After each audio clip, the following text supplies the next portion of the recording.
Ciao viaggiatori, sono Francesca e oggi sono super felice di essere qui con voi per parlare di una delle mie passioni, viaggiare in Italia e farlo senza perdersi. Sai, la prima volta che ho preso la metropolitana a Milano da studentessa, mi sono persa tra le linee colorate e le fermate impronunciabili. Ho chiesto indicazioni almeno 5 volte, ma è stato anche il modo migliore per imparare davvero l'italiano pratico. Ah, che ricordi! Io sono Luca e insieme vogliamo aiutarvi a viaggiare in Italia senza stress, con le frasi giuste per ogni situazione. Oggi vi insegniamo le espressioni essenziali per treni, autobus, taxi e per chiedere indicazioni. Sarà divertente, promesso. Sì, e vogliamo che partecipiate attivamente. Ripetete con noi, provate a immaginare le situazioni e magari ridete un po' se sbagliamo qualche accento. Pronti?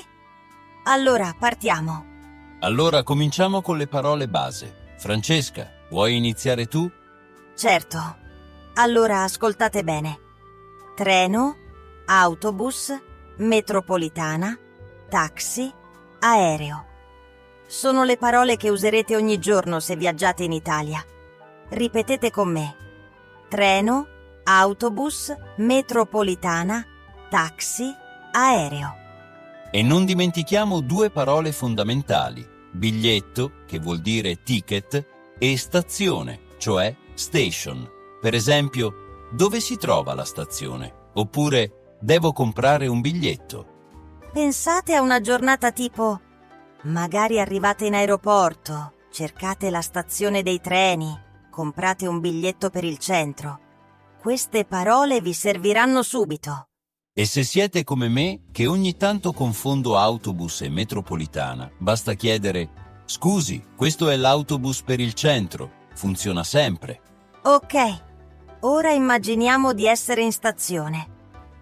Cosa dite al bigliettaio? Ecco alcune frasi utili. Un biglietto per Roma, per favore. Facile, no? Oppure, quanto costa? Che vuol dire, how much does it cost? E ancora, a che ora parte il treno? What time does the train leave? E se volete andare e tornare nello stesso giorno, chiedete un biglietto di andata e ritorno. Così non rischiate di comprare solo l'andata come è successo a qualcuno qui presente. Sì, lo ammetto.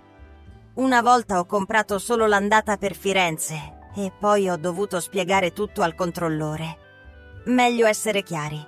Sola andata per one way, andata e ritorno per round trip.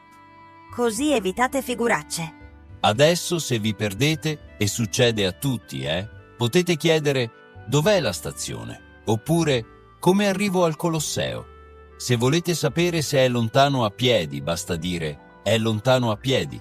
E le risposte tipiche: a destra, right, a sinistra, left, oppure dritto, straight ahead. Spesso la gente in Italia è molto gentile e vi accompagna pure per un pezzo, ma almeno sapete cosa ascoltare. Facciamo una mini scenetta. Io sono il turista. Scusi, dov'è la stazione? Dritto, poi a sinistra. Visto? Facile. E se non capite subito, chiedete di ripetere. Può ripetere, per favore? Una volta saliti su treno o autobus, vi serviranno altre frasi. Per esempio, questo posto è libero. Is this seat free? Oppure, se non siete sicuri della fermata, scusi, questa è Firenze? Ecco, io una volta mi sono distratto leggendo e ho perso la mia fermata. Da allora chiedo sempre: il prossimo stop è? Così non sbagliate. E ricordate, un sorriso e un grazie fanno miracoli, soprattutto se siete un po' spaesati. Gli italiani apprezzano la gentilezza. Passiamo ai taxi. Se dovete andare in aeroporto, dite all'aeroporto, per favore. Se invece volete sapere il prezzo, quanto costa fino al centro? E in caso di emergenza ci sono 2 parole che dovete assolutamente conoscere. Aiuto, help, e dov'è l'ospedale? Where is the hospital? Speriamo che non vi servano mai, ma è meglio essere preparati. E se vi sentite agitati, parlate piano e chiaramente. Anche poche parole in italiano possono fare la differenza. Adesso tocca a voi. Come si dice where is the bus stop in italiano? Pensateci un attimo. Esatto. Dov'è la fermata dell'autobus? Bravissimi.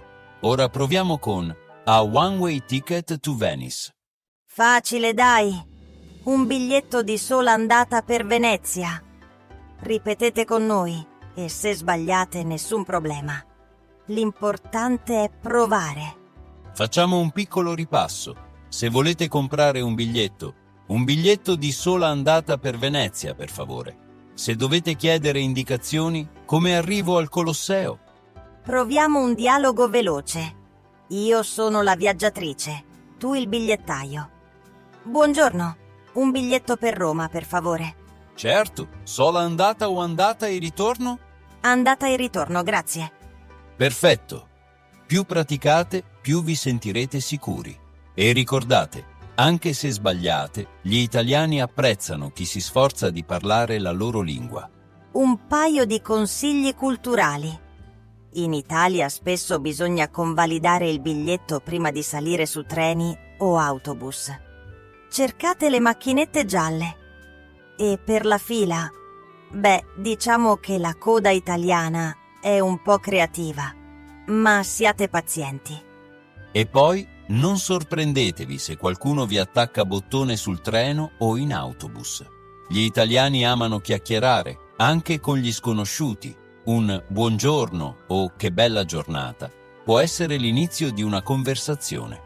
Ultimo consiglio: niente piedi sui sedili, niente urla al telefono e sempre un permesso se dovete passare.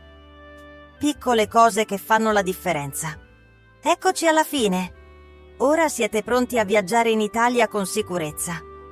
Io vi consiglio di visitare Firenze, la mia città del cuore.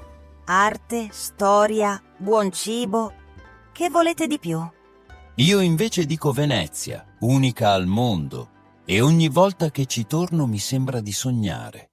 E voi, dove volete andare? Scrivetecelo, siamo curiosi. Grazie per averci seguito.